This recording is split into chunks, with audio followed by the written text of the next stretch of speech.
गिरधर की कुंडलियाँ संबंधी इस दूसरे वीडियो में आप सभी का स्वागत है।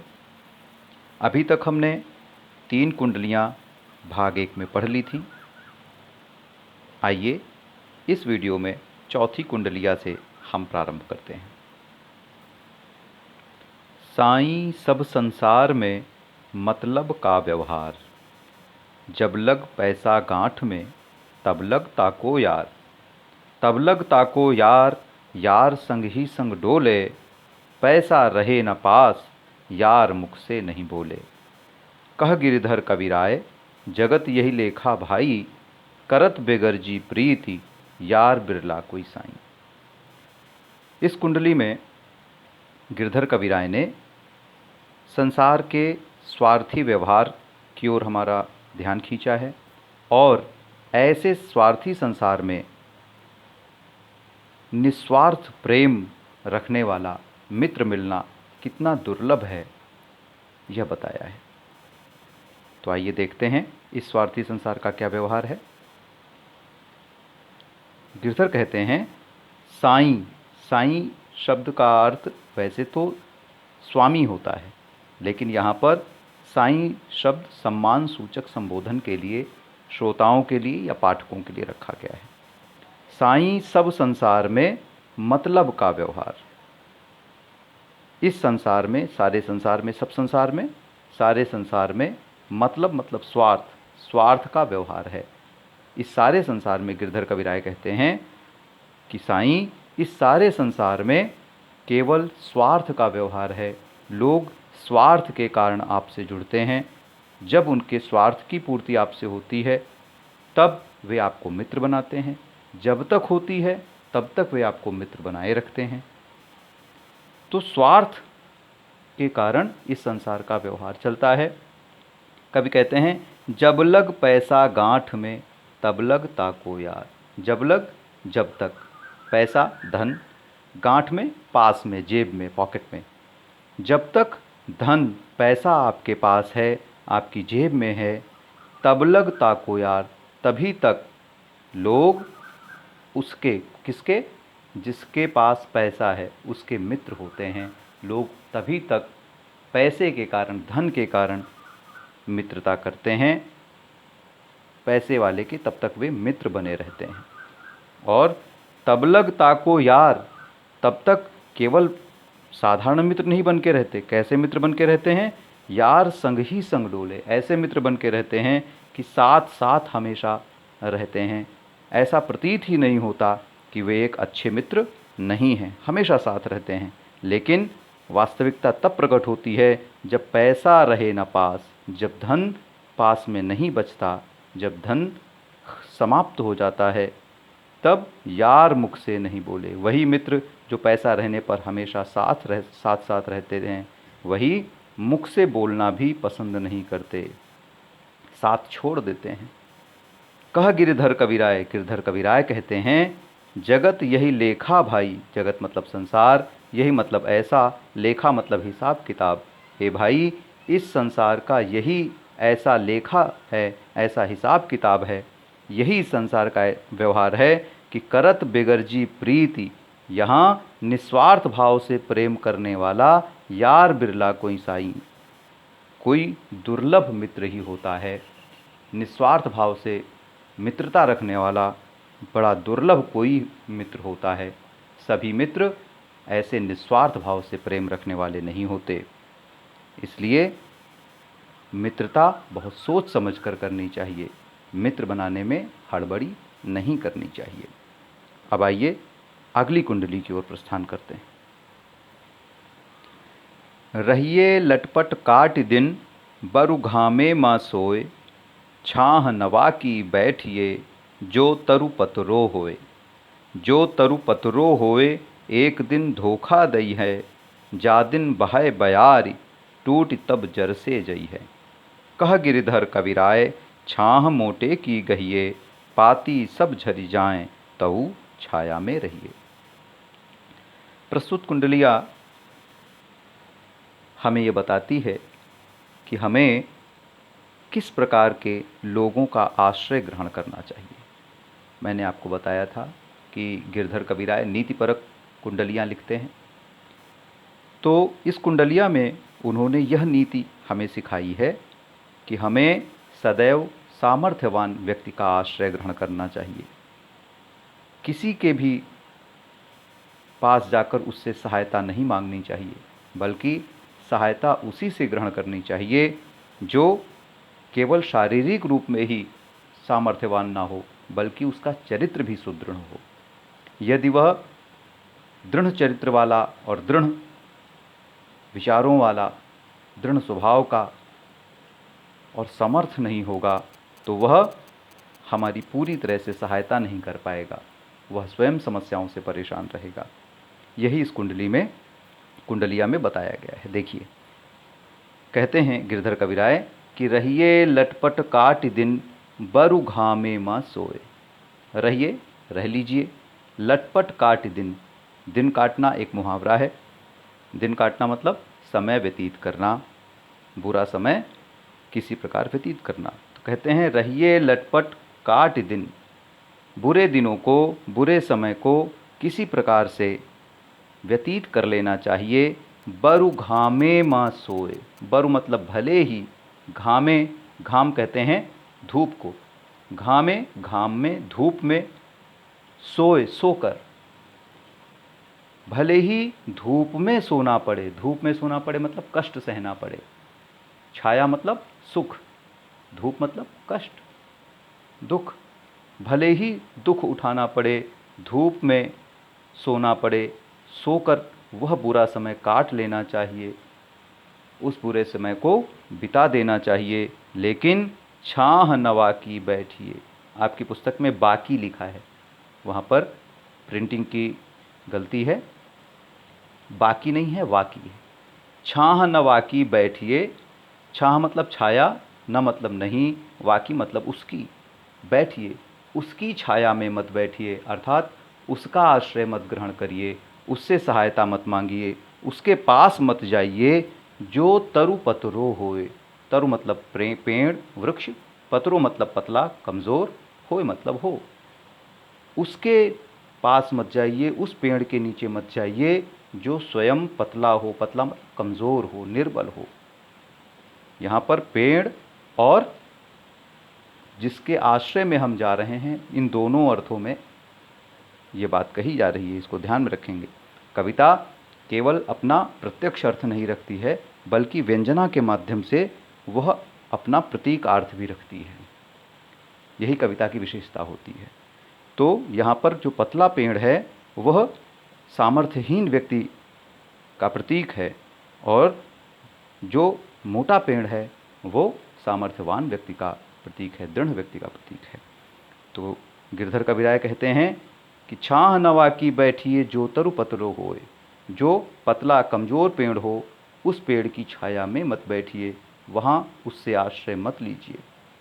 क्यों? क्योंकि जो तरु पतरो होए, जो पेड़, तरु मतलब पेड़, पतरो होए पतला होगा, कमज़ोर होगा, निर्बल होगा, एक दिन धोखा दई है, एक ना एक दिन वह धोखा दे देगा, वह साथ नहीं दे पाएगा। कब? जा दिन बहे बयारी। जिस दिन तेज हवा आंधी चलेगी, बहे बयारी तेज हवा आंधी, जिस दिन तेज हवा चल पड़ेगी, बुरा समय आ जाएगा, कोई बड़ी समस्या आ जाएगी, विपत्ति आ जाएगी, टूट तब जड़ से जई है। तब वह कमज़ोर पेड़, दुर्बल पेड़ जड़ समेत उखड़कर गिर जाएगा, टूट कर गिर जाएगा। अर्थात जो कमज़ोर व्यक्ति होगा, समस्या के आते ही वह तुरंत नष्ट हो जाएगा, वह अपने को बचा नहीं पाएगा। इसीलिए वो कहते हैं कि पतले पेड़ की छाया में नहीं बैठना चाहिए, वो धोखा दे देगा। क्योंकि जिस दिन समस्या रूपी तेज आंधी चलेगी, वह कमज़ोर व्यक्ति रूपी पतला पेड़, कमज़ोर पेड़ उखड़कर गिर जाएगा। कह गिरधर कविराय, गिरधर कविराय कहते हैं इसीलिए छाह मोटे की गहिए। हमेशा छाह मोटे की, मोटे पेड़ की, अर्थात सामर्थ्यवान व्यक्ति की छाह मतलब आश्रय, छाया गहिए, ग्रहण कीजिए, प्राप्त कीजिए। उससे क्या होगा? जब आप मोटे यानी मजबूत पेड़ की, सामर्थ्यवान व्यक्ति की छाया में रहेंगे तो पाती सब झड़ जाएं। कितना ही बुरा समय, पतझड़ क्यों ना आ जाए, उसकी पत्तियां क्यों ना गिर जाएं, झड़ जाएं, फिर भी आप तऊ छाया में रहिए, तब भी आप छाया में रहेंगे। छाया, वृक्ष की पत्तियां गिर जाएंगी तो भी उस मोटे पेड़ की बड़ी बड़ी मोटी शाखाएं आपको पर्याप्त छाया देंगी।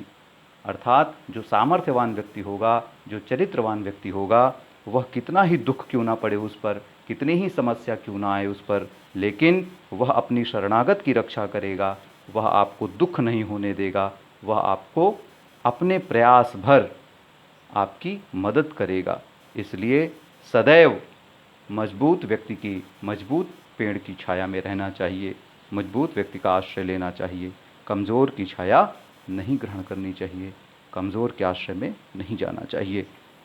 आइए अब अगली कुंडलिया की ओर चलते हैं। पानी बाढ़े नाव में, घर में बाढ़े दाम, दो हाथ उलीचिए, यही सयानो काम। यही सयानो काम, राम को सुमिरन कीजिए, पर स्वार्थ के काज, शीस आगे धर दीजिए। कह गिरधर कबीराय, बड़न की याही बानी, चलिए चाल सुचाल, राखिए अपना पानी। प्रस्तुत कुंडलिया धन के महत्व को, धन की उपयोगिता को निर्धारित करती है।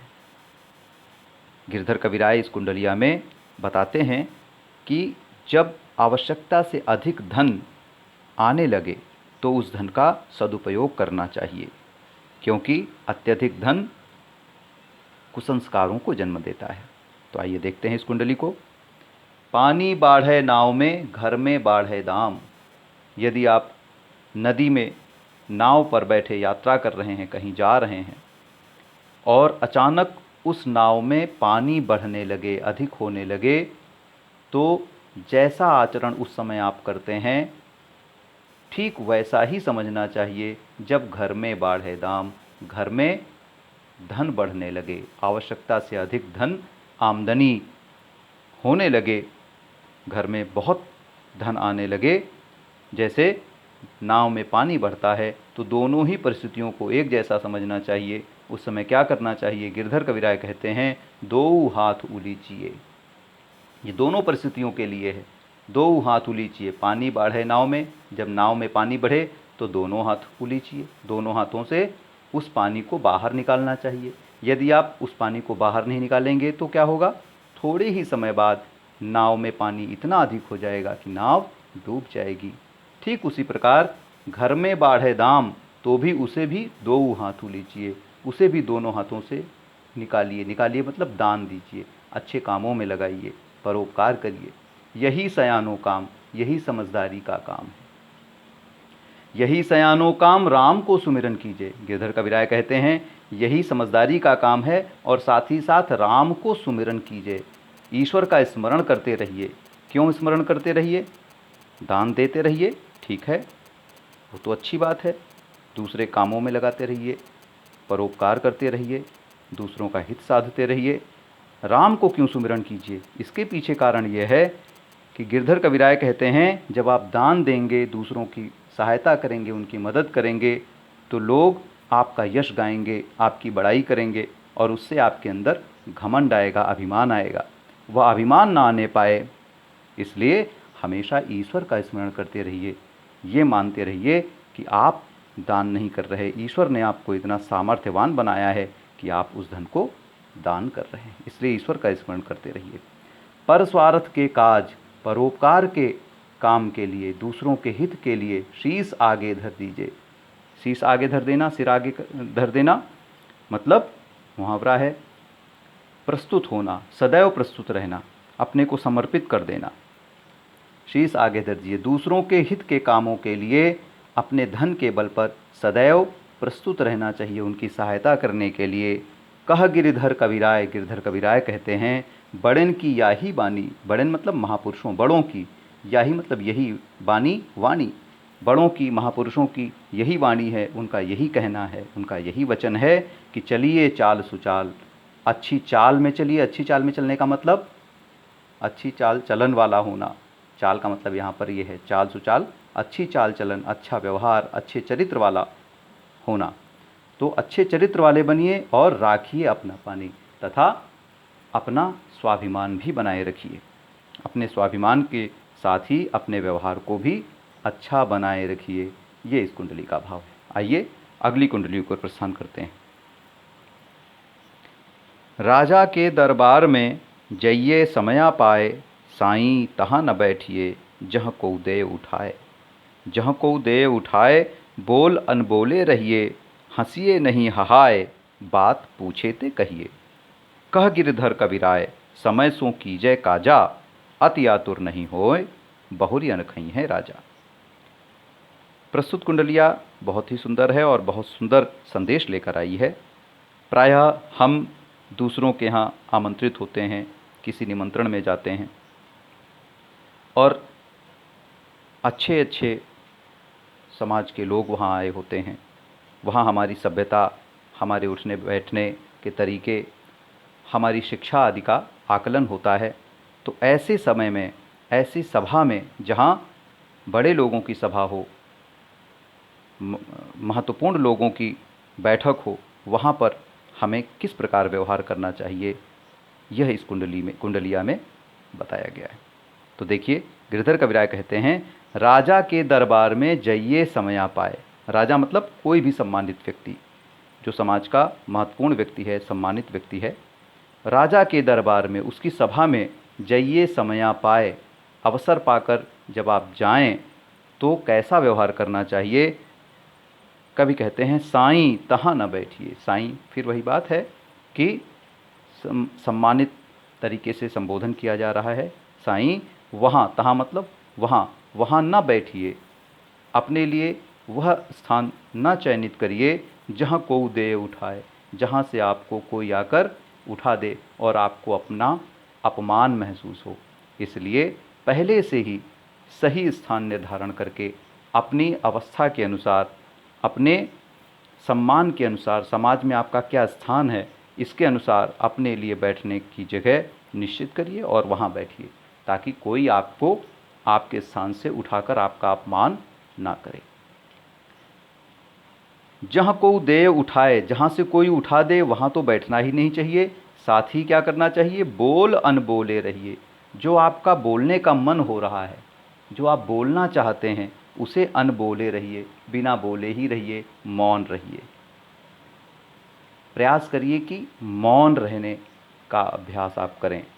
किसी सभा में बिना मतलब मत बोलिए। जो बोलने की इच्छा हो उसे भी मौन रहकर टाल दीजिए। हंसिए नहीं हाय। अगली बात क्या कहते हैं कि यदि हंसी भी आए तो उसे सभ्य तरीके से आप प्रकट करें। हाय, ठहाका लगाकर, बहुत खुलकर, जिससे अचानक लोगों का ध्यान आपकी ओर खिंच जाए, इस तरह से ठहाका लगाकर ना हंसिए। और बात पूछे ते कहिए। जब आपसे कोई बात पूछी जाए, कोई बात आपसे कहने के लिए कहा जाए, तभी आप बात कहिए, अन्यथा मौन होकर रहिए, मत बोलिए। कह गिरधर कविराय, गिरधर कविराय कहते हैं, समय सो कीजय काजा। समय सो, अवसर के अनुसार, जैसा अवसर हो उसके अनुसार काम निश्चित करिए। जो काम सब कर रहे हों, जिस ओर सब प्रेरित हो रहे हों, उस अनुसार समय को देखकर आप उस कार्य में प्रवृत्त हों, उस कार्य में लगें। अति आतुर नहीं होएं, बहुत बेचैन ना हो किसी चीज़ के लिए।